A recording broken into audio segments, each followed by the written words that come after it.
Hi everybody, and this is actually going to be my first equipment review for the astrophotography equipment that I have been accumulating over the past several months.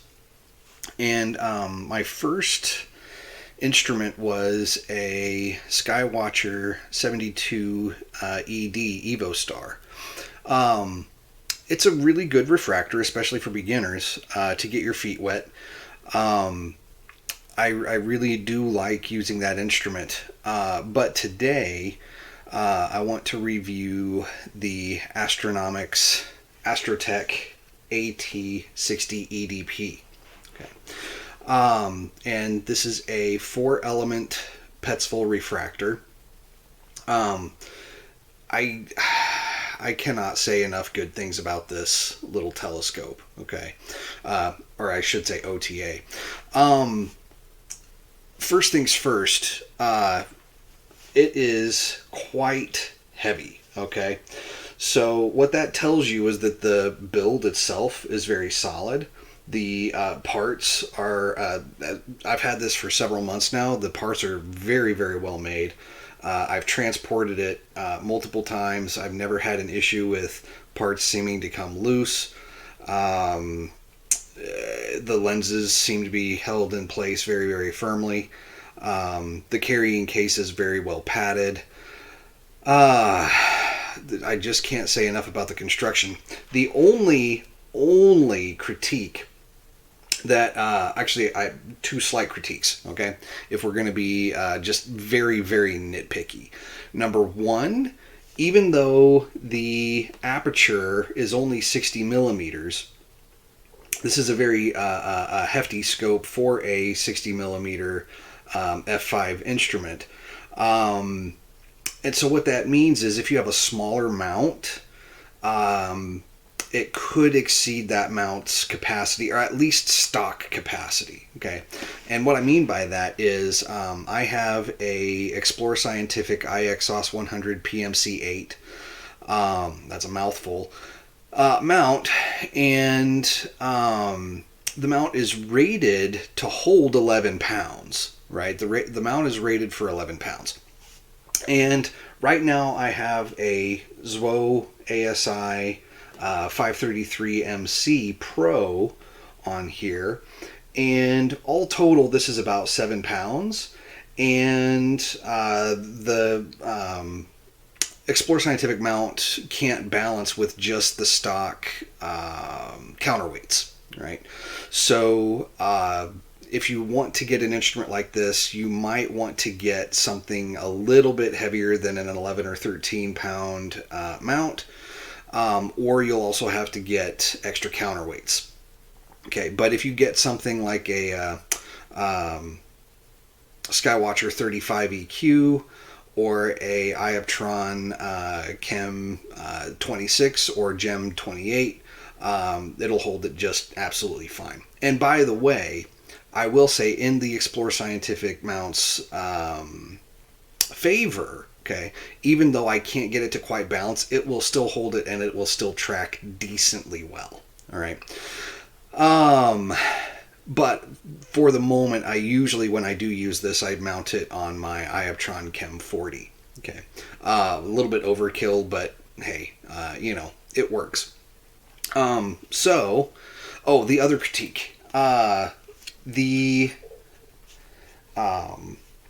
focuser button, or the focuser knob right down here, when it's mounted, it can be a little bit difficult to access. Now, I haven't played with the moving the rail bar, but when it's on a mount, the focuser lock, it really is the lock, can be a little bit of a pain to get to. However, I will also say that I haven't even had to fiddle with it. The gears are so strong with the focuser that it can hold my ASI 2600 with a filter wheel, even with the focuser lock loose, and it still doesn't come out of focus. So that's another thing, another point in the OTA's favor, right? A credit to the scope is that it is so solidly well built that it can take a fairly heavy camera and accessory and it'll still keep focus even if the focuser isn't locked, right? So everything about it is just very solidly built, very well constructed. You've got your carrying handle, and let's take the lens cover off so you can see down the tube what the lens itself looks like, or the system of lenses.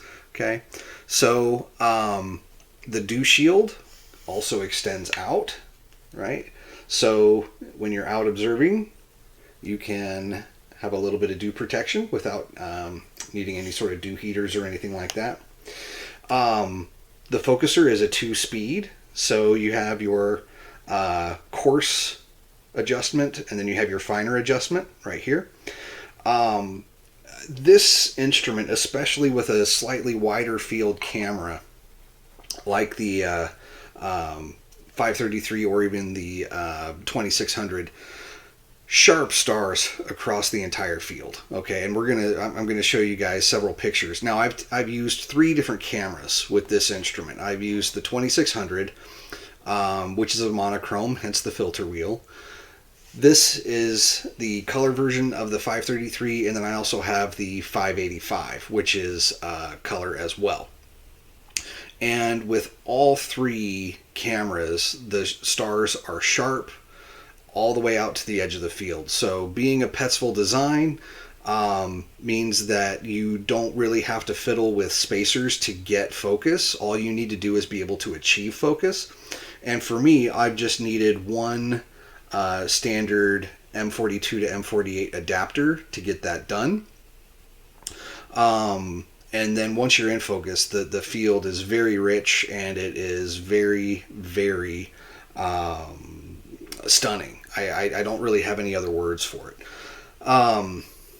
Now, I do have to say, this is not a paid advertisement. I am not being sponsored by Astronomics for this review in any way, shape, or form. This is just me wanting to give this review because I am so impressed with this instrument. Okay.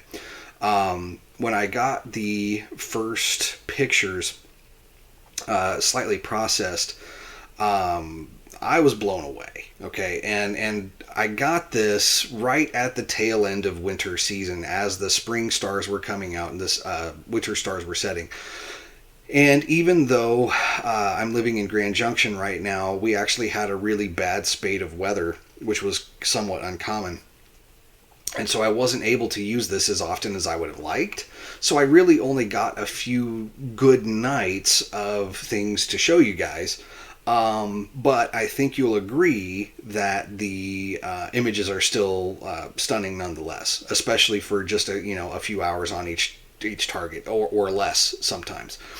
So so far this has just been me goofing around trying to figure out what this scope can do, getting good targets for it and things like that.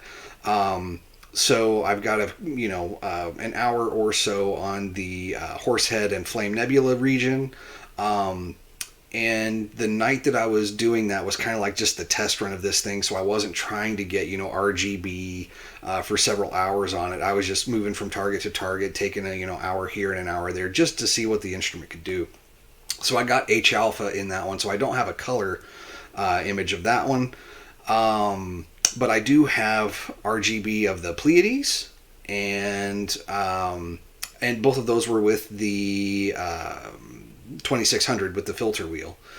And then with the 533, I've got M13 and the Ring Nebula. And then with the 585, I have M81 and M82. Okay, so a decent, spattering of pictures, if you will, or targets. And so I'll show you guys those here in just a moment, but let me just say, okay, I'm gonna wrap this part of the review up with this. If you're wanting to get into astrophotography, all right, if you're wanting to just start to dip your toes in, but you know that you're going to want to take it somewhat seriously and you want to invest in a good, solid instrument that is going to be a no-fuss instrument, this is a no-fuss instrument, okay? You can literally put this on your mount, polar align it, and let the scope do the work for you, coupled with your camera. All you got to do is get it in focus and you're ready to go. And the field of view, let me put it this way, the focal length for this scope, you can put a smaller chip like a 187, a ZWO ASI 178. You can put a smaller chip camera and you can get a decent a smaller field of view if you're going to do like a really small deep sky object. And I actually would recommend that for something like the Whirlpool Galaxy or the Ring Nebula. The smaller field of view is going to get you a little bit more detail than with a slightly larger chip like the 533, or with a really large chip like the 2600, at least relatively. But then if you have a chip like the 533, you can absolutely do some of your larger objects, like the Orion Nebula. I also have data on the Orion Nebula. I forgot to mention that as well. You can get the Orion Nebula, the Andromeda Galaxy, the Triangulum, and all of those would be fit very well in the field of view. The Andromeda Galaxy will almost be edge to edge. But that's actually somewhat preferable for something like that. If you have really good guiding and you don't have to adjust your mount too often, then you're going to get really, really nice images of the Andromeda Galaxy, because it's going to be stretched out over more pixels, right? And it can also do lunar imaging. I wouldn't necessarily recommend it for planetary imaging unless you just want to see the disks, but you're not really going to probably pull out too many details like Jupiter's cloud bands. You're not going to get detailed images of Jupiter's cloud bands from this. It really is more suited for deep sky.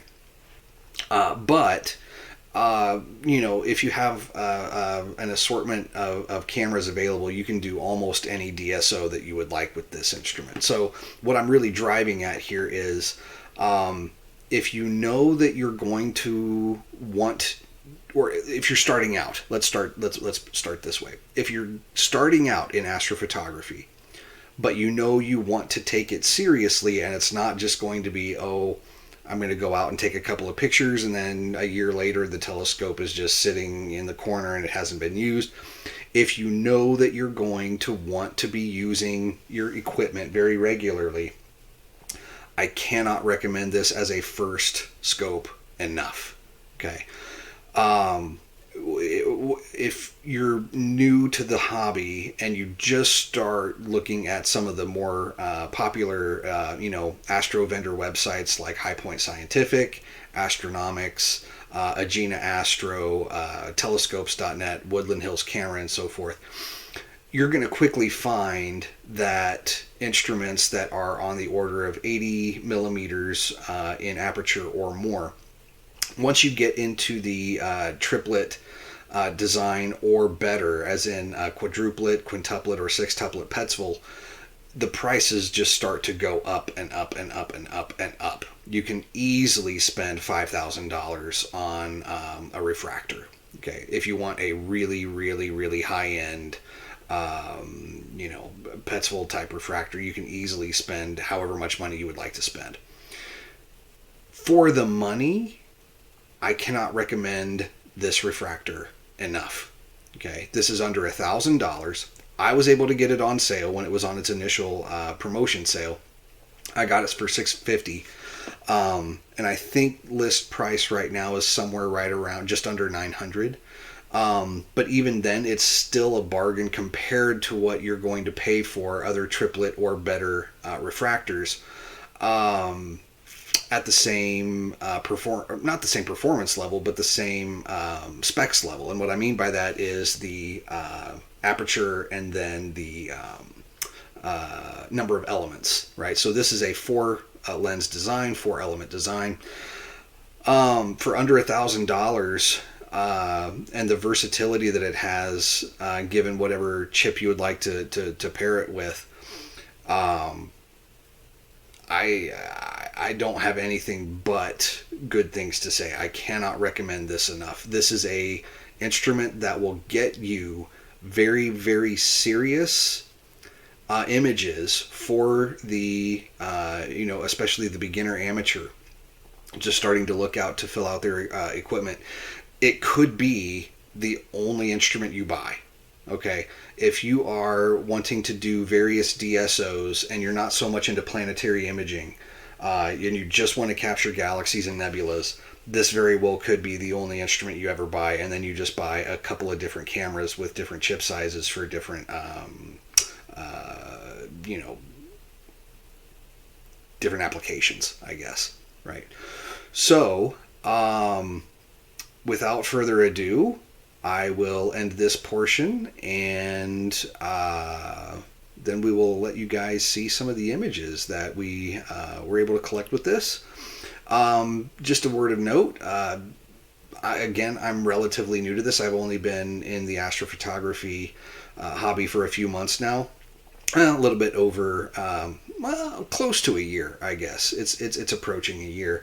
But in any case, I'm still going on the cheap end, and so any processing that I do is with the GIMP, which is free, except for stacking software, which for deep sky objects, I still use Deep Sky Stacker, which is also free, and for lunar and solar imaging, I am using Auto Stacker. Okay, so if you follow my channel at all and you've seen any of those pictures, then most of them have either had Deep Sky Stacker or Auto Stacker used to stack the images, and then the final stacked image processed in the GIMP, right?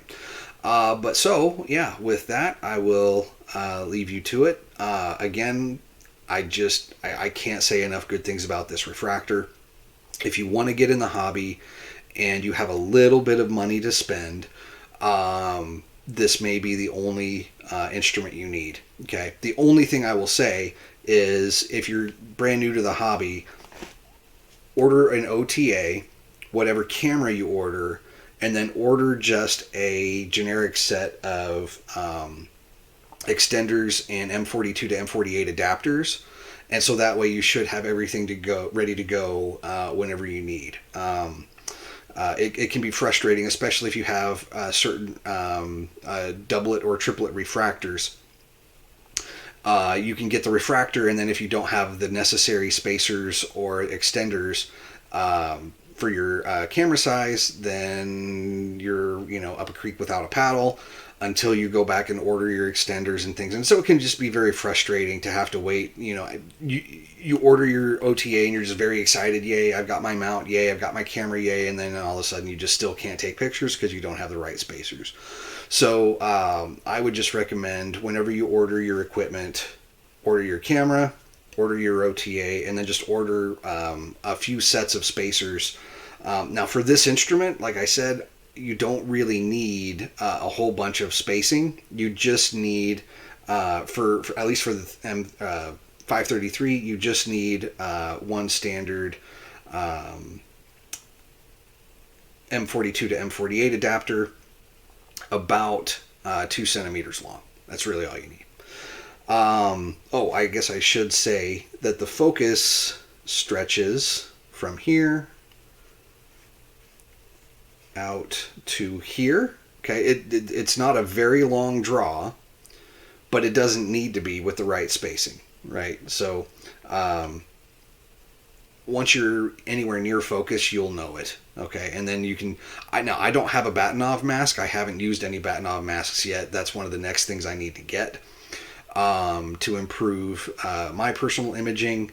But at least to start out, if you're just brand new, you can easily get at least very, very close to the proper focus by eye, just by looking at your images as they're coming in on your computer as your telescope is taking them. What I do for the moment is, as I'm polar aligning, I just keep the camera on Polaris for maybe a fraction of a second, maybe half of a second or so, and then I just focus on Polaris until it's as sharp as possible. And usually what you'll also see are the stars around it.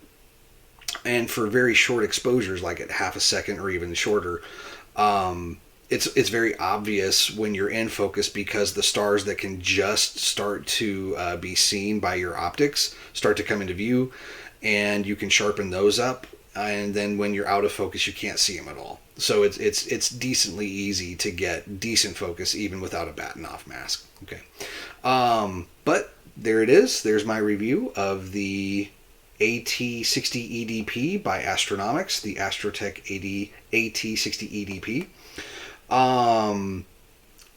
I cannot recommend this telescope enough. Again, if you are brand new to the hobby and you know you're going to be serious, this might just be the only instrument that you ever have to buy if you're going to only do DSOs, right? And then you just might spend a little bit of money on your camera assortment.